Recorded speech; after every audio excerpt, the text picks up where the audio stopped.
Good morning. Today, we will discussing the lesson 3, which is the study of criminal behavior.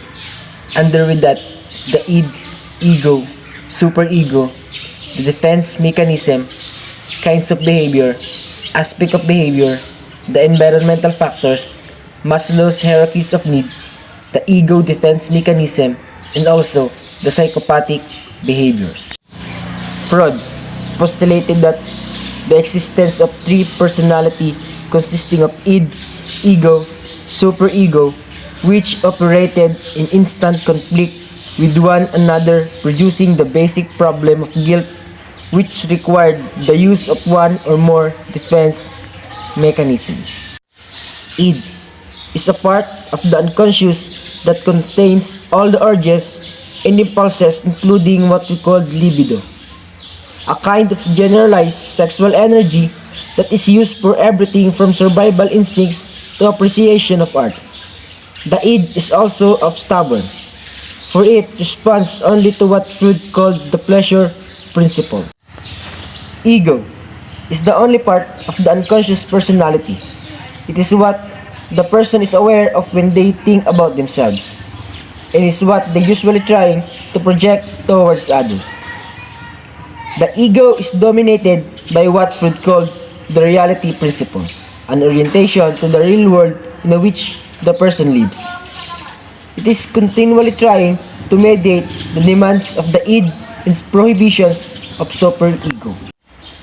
Superego is a part of the unconscious that is the voice of conscience and the source of self-criticism. It reflects society moral values to some degree, and the person is sometimes aware of their own morality and ethics. But the superego contains a vast number of codes or prohibitions that is issued mostly unconsciously in the form of commands or don't statements. The defense mechanism. First is sublation. Desires of the id are diverted to healthy outlets approved by the superego. Second is regression. Desires of the id are stuffed back into subconscious and the person denies they exist or engages in frugal sleeps. Third is regression. Desires of the id are followed impulsively to escape from hearing the superego. Fourth is denial and equalization. Anxiety about following desires of the id goes acknowledged or treated unemotionally. Fifth is projection. Prohibitions of superego are applied as a standard for judging others and not oneself. Sixth is fixation. Prohibitions of the superego are so strong that the person develops fears or phobias. The seventh defense mechanism is undoing. Superego is so strong that the person continually makes amends or apologies for what they do. Eighth is reaction formation. Both id and superego are so strong that the person does the opposite of both, sometimes identifying with aggressors. The ninth is displacement. Both id and superego are so strong, and ego is so weak that the person settles for second best or any available substitute. Freud also provides a theory of human development.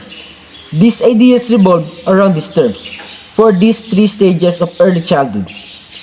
First is the oral stage. Age 0 to 2 is when a person develops their sense of satisfaction or satiation, of figuring out how much is enough, which has implications for much of an eater, drinker, or smoker a person is in adulthood. Second is the anal stage. Age 2 to 30 is when a person develops their sense of orderliness, of figuring out their prepared levels of cleanliness. The third is the genital stage, age 3 to 4, is when a person develops their sexuality, of figuring out their sexual preferences and whether they are capable of real love or not. Male children go through what is called an Oedipus complex with a comparable Electra complex. Dual complexes involve sexual feelings for the parent of the opposite sex and called inverted complexes. In case of homosexuality, and how these feelings are resolved determines how capable the person of is real love in later in life. The classification of behavior. normal behavior, or adaptive or adjusted behavior. The standard behavior, the totally accepted behavior because they follow the standard norms of society. Second is abnormal behavior, maladaptive or maladjusted behavior. A group of behavior that's deviant for social expectations because they go against the norms or standard behavior of society. Kinds of behavior. Overt or covert behavior. Behaviors that are outwardly manifested or those that are directly observable are covert behavior. On the other hand, covert behaviors are behaviors that are hidden, not visible to the naked eye. Conscious or unconscious behavior. Behavior is conscious when acts are within the level of awareness. It is unconscious when acts are embedded in the one's subconscious unaware. Simple or complex behavior. These acts are categorized according to the number of neutrons involved in the process of behaving. Simple behavior involves less number, while complex behavior involves more numbers of neutrons, a combination of simple behavior. Rational or irrational behavior. This rational behavior when a person acted with sanity or reason, and there's irrational behavior when the person acted with no apparent reason or explanation, as when a man loses his sanity and laugh out loud at nobody or nothing in particular. Voluntary or involuntary behavior. Voluntary behavior is an act done with the full volition or will, such as we discriminate, decide or choose, while involuntary behavior refers to the bodily processes that follows even when we're awake or asleep, like respiration, circulation, and digestion. Aspects of behavior. Intellectual aspect. This aspect of behavior pertains to our way of thinking, reasoning, solving problem, processing info, and coping with the environment. Emotional aspect. This pertains to our feelings, modes, temper, and strong motivational force. Social aspects. This pertains to how we interact or relate with other people. Moral aspects. This refers to our conscience and concept on what good is or bad. Psychosexual aspect. This pertains to our being a man or a woman in the expression of love. Political aspect. This pertains to our ideology toward society or government. Value or attitude aspects. This pertains to our interest toward something, likes or dislikes. Maslow's hierarchy of need. Biological or physiological needs. These motives include the need for food, water, oxygen, activity, and sleep. Safety needs. This pertains to the motives of being cared for, being secured, such as income and place to live. Love, belongingness. Belongingness, integration into various kinds of social groups or social organizations. Love needs me need for affection. Cognitive needs are motivations for learning and exploration. Esteem needs are motivation for honest, fundamental respects for a person as a useful and honorable human being. Aesthetic needs are motivation for beauty and order.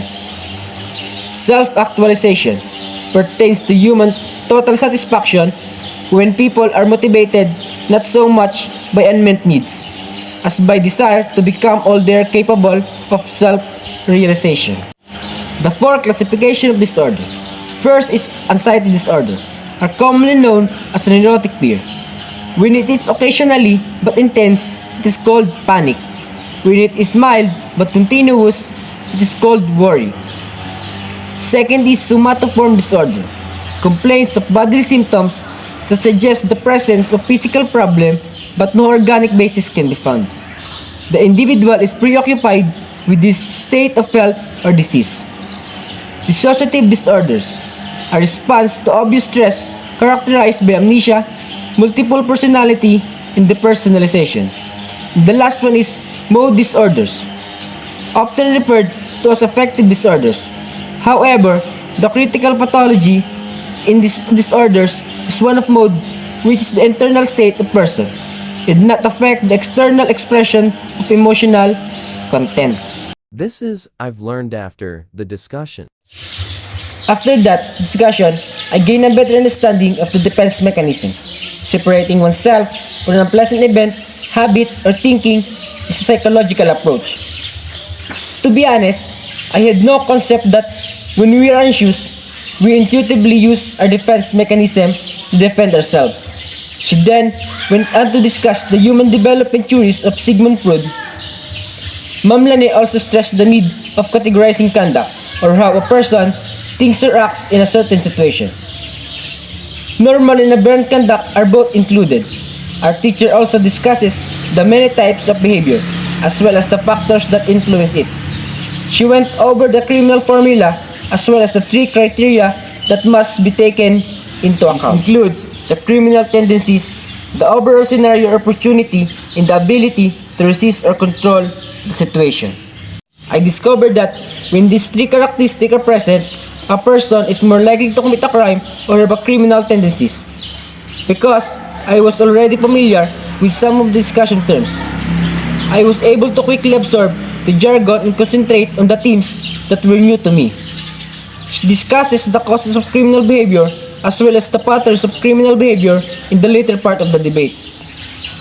She covered subjects like anxiety disorder classification, somatoform disorder, classification of mood disorder, classification of sexual deviation disorder, and sexual behavior that leads to sex crime under this umbrella. Today, I learned a lot and came across a lot of new concepts that I had never heard before. Everything now makes sense and exciting. I'm eager to learn more about the field of criminology.